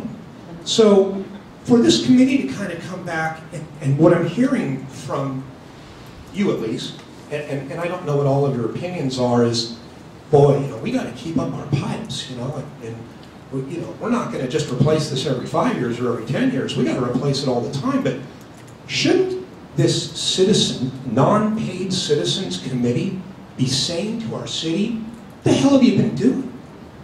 I mean, you've been, and Bruce brings up a spectacular point, which I guarantee you won't be parroted by any of the other city councilmen. In the go-go years, in the 90s, we shifted our pipe replacement to a 400-year schedule. All you guys should be saying is, you guys have botched this hugely. The current city council that's been here 17 years, 22 years, the leadership that's been here for well over a decade, and their predecessors. You're at 3 minutes, Chris. I'm going to keep going a little bit. You botched this tremendously. And I know my water bill is usually between $300 and $500 a month. And it's just going up and up and up. So do all of us citizens a favor and stop defending this and just talking about what we should do. And let's just ask them. We got a $225,000 a year pension over here. We've got an $80,000 a year pension over here. We've got a city manager whose salary was just raised about 30%. Your political comments, I think. You're political. This is me talking to the water committee. So you need to hold them accountable for what they've done. Somebody else. Thank you, Chris. Yeah, Chris is a lot taller than me.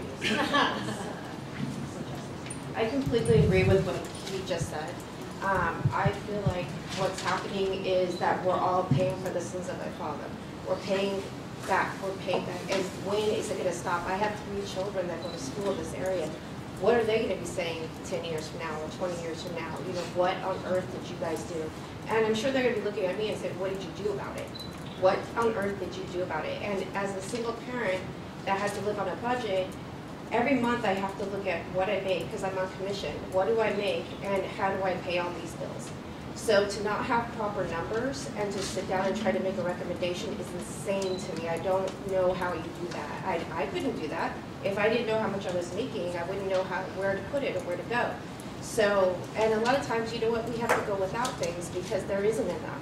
So there is nobody that, I believe on this side that is going without anything. But there's a lot of things that we're going to continue to go without because questions won't be answered. So I want to know, just like the gentleman that got upset and walked away, that is a resident that had done a study and he's got it in his garage and we cut him off and let him go. Based on what he said that the numbers were wrong, how are we going to know that the numbers they provide for you are accurate? How on earth are we going to know that? This is terrifying to me.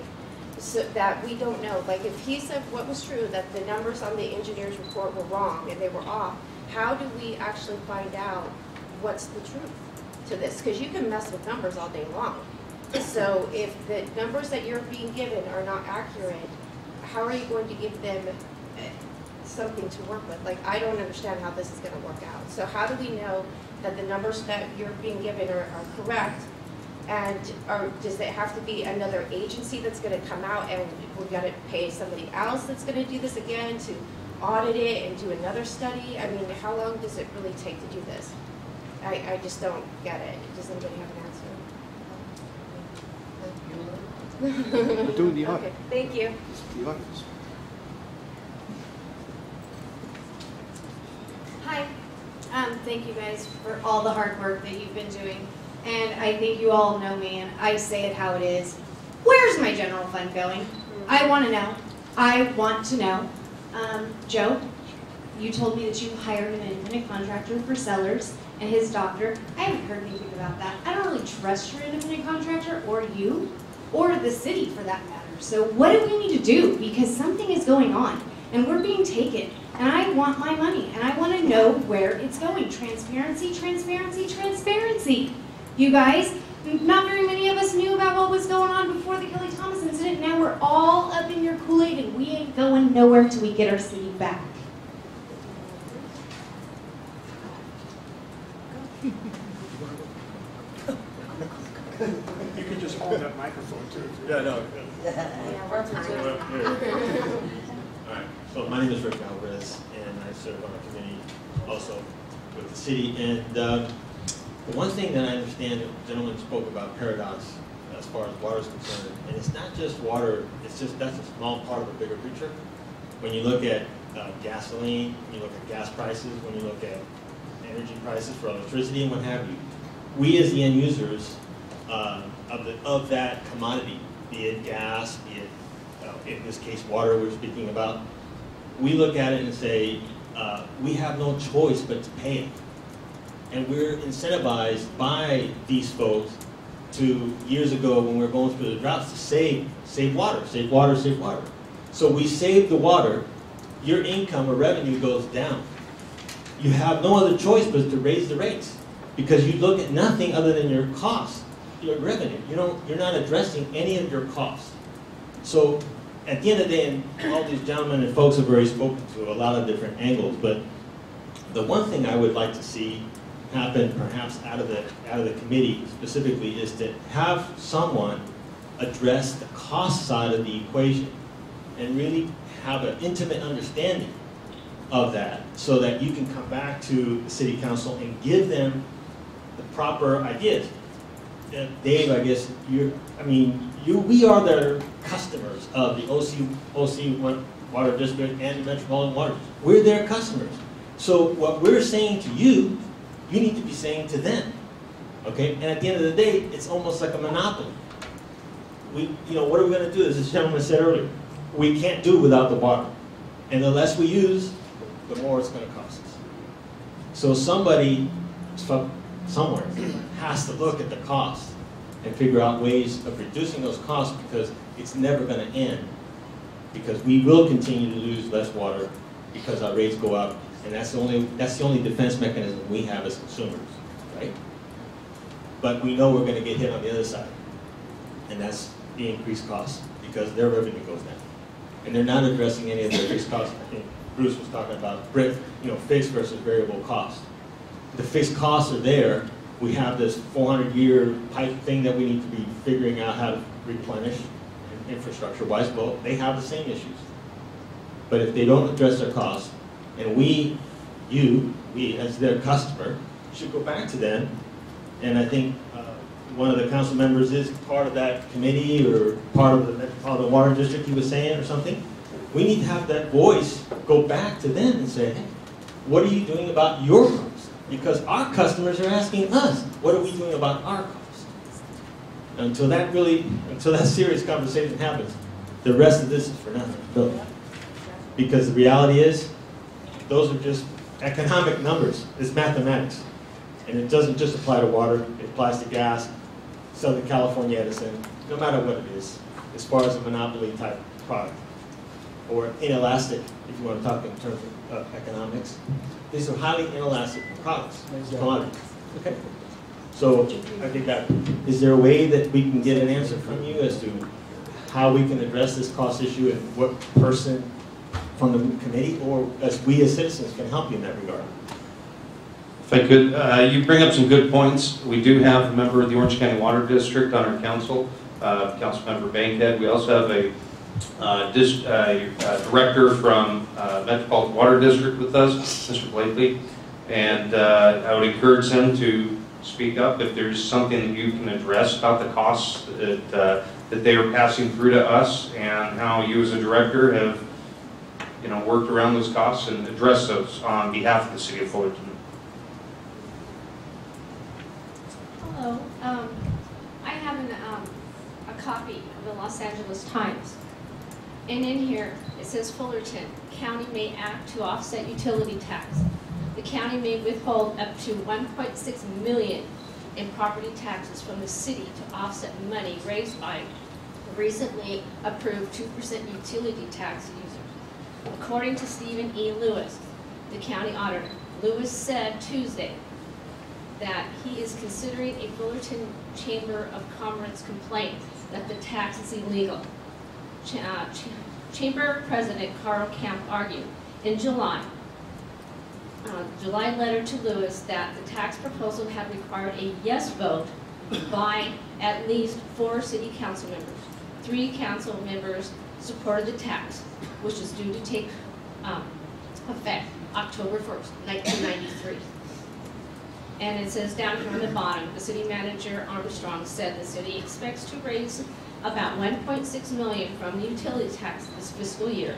The cost of the tax for the average household is estimated at $4.40 per month, according to the city. Well, 19 years later, we're back at it, another recall. So, also there's an Amendment D to 218. And it says the drafters of the position supported by the clear language of Prop 218, the liberal constitution provision, and the intent of the voters that the fees and charges of water service are governed by Prop 218. The extent tiered water rates are imposed in a manner that deviates from the cost of service requirements. Those rates are in violation of Prop 218. Local governments and special districts which do not abide by the requirements of the new constitutional language do so at the risk of a... I can't say it. Okay. Say it. It's right here. Oh, litigation. Yeah. So it saes, so the risk of... Litigation. You can't say that word. Litigation. Thank you. Okay, we're close. Anyone else going to be interested in speaking? Good evening. I'm Dennis Bean. I've been a resident of Fullerton for the past 33 years. If you're concerned about the cost of water, which you all are, you should recognize the fact that the people that provide us the water are some of the highest paid government employees in the county or in this area. Something like 40% of them make over $100,000 a year. So we don't have any control over that, so that's one place to start. I would hope that every dollar I give on my water bill, and in the summertime it's $220 a month, as I have about a third of an acre, I would hope that would go for repairs. Within the past 12 months, the water main in front of my house broke. They went a block away to repair it, to turn off the valve, and the valve broke. My track was built in 1972, so that's not 400 years. So I see that happening all over. I was visiting my doctor just on Euclid, south of, into Anaheim, and I noticed the water bubbling up out of the street, and I called my wife, and she called Anaheim, and they came out and fixed it. The infrastructure here is a mess.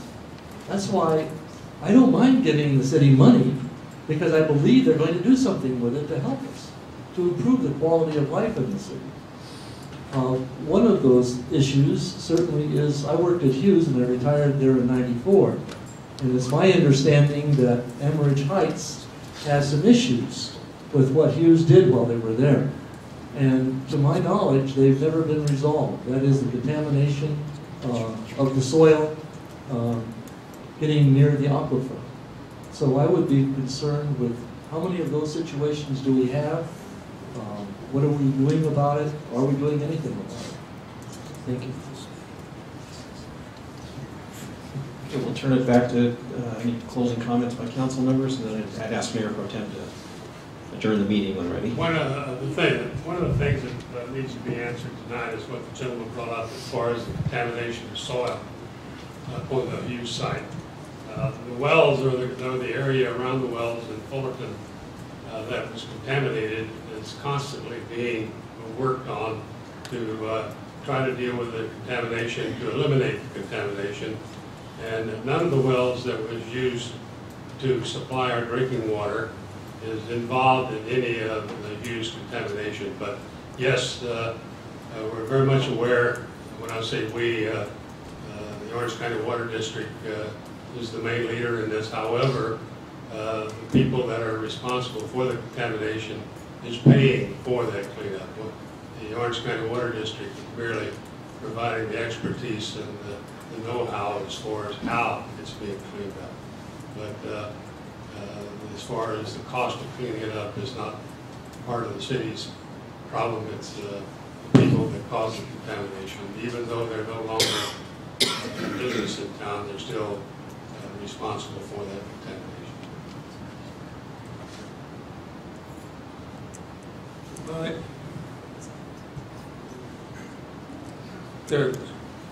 As you're aware, our mayor is ill, so I'm going to take the end of the meeting. I want to thank the ad hoc committee. I think we've got some brilliant people over there. I think you're doing an excellent job.